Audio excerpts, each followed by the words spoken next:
Kanggone wong tua sing tau nyekolah anak-anak kanggo bocah-bocah sing lur. Manut mari wong tua, ganu aku domongi teng wong tua, kan sekolah sing pinter, sekolah sing dhuwur ben golek pegawean kowe kepenak. Aku malah milih kerja baik. Dene kae betul sarjana yang nganggur, pikiranku ya kowe. Jebulane budul maring Jakarta temenan, ning perantauan, ora duwe ijazah, ora duwe keterampilan.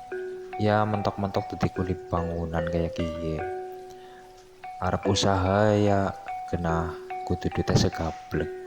Urip ning perantauan temen, mangan, turu, ngopi, medang isine kasbon, bareng tetung-tetung temenan, bayaran, lewian kasbon mung luwih secuil tok. Digawa bali ngomah, dibagi-bagi, nembe nganggur 3 dina wis bingung, kudu mangkat maning, wis lang kalewian apa-apa, lur. Mulane kanggo bocah siki-siki nek tomongi wong tuaku sing manut, kon ngaji ya ngaji, kon sekolah ya sekolah, ben dadi bocah pinter kaya kowe lur.